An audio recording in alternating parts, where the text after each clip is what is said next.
Today we're going to work on the French macaroons. I've eaten a mini one in Paris. I've never made them. Let's go see how it works out.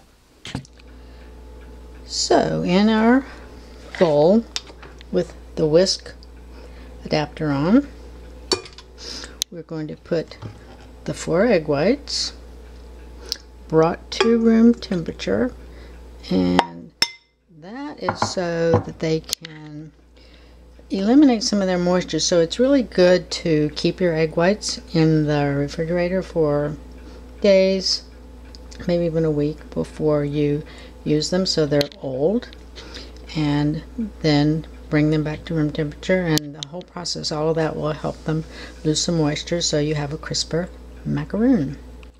To those whites, which we're going to whisk with a little bit of sugar, we're going to add a dash of salt, 3 tablespoons of granulated sugar. Super fine's better, but granulated will work. And this recipe is calling for it in grams, so I'm going to give you that. It would be 30 grams of granulated sugar, which is about 3 tablespoons. We're going to whisk that on medium to get the egg whites going, and then bring them on up to speed to get them to be stiff.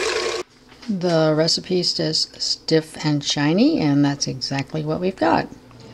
And now we're going to blend in almond flour and confectionery sugar. We're going to blend in, it's about a cup of almond flour and a cup and a half of confectionery sugar, which converted to grams is 125 grams of ground almonds and 225 grams of confectionery sugar.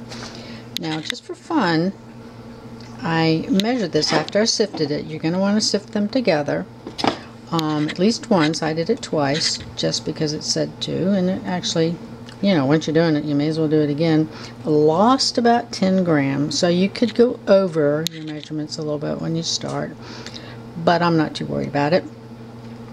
So if you cannot find almond flour, which sometimes I can out in our grocery stores, you can make your own by processing almonds.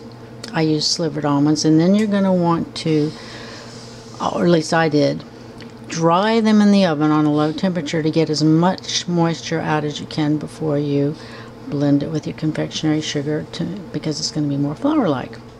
After you've carefully folded in your blended almond flour and confectionery sugar, sifted, it says it should flow like magma, and I'm thinking that's doing a pretty good job of flowing. So let's fill our pastry bag.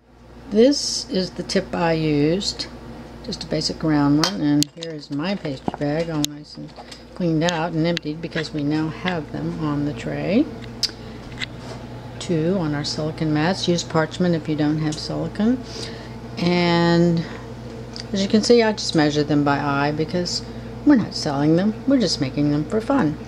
They're going to go in the oven, 325 for about 10 minutes, and they say to prop open the oven door ever so slightly and rotate after 5 minutes, so we'll do that too. Propping open with a wooden spoon ever so slightly. Oh look, they have a foot! That's what that little part on the bottom is called. I'm so excited! Alrighty, we are just going to let them sit and cool. So after they're cooled, take your spatula and carefully lift them off of your baking sheet. That's what they look like. Now, a lot of people are going to put them together and put a little, back over here, little filling in between, and that's what you will see in Paris. All kinds of flavors of these and the filling.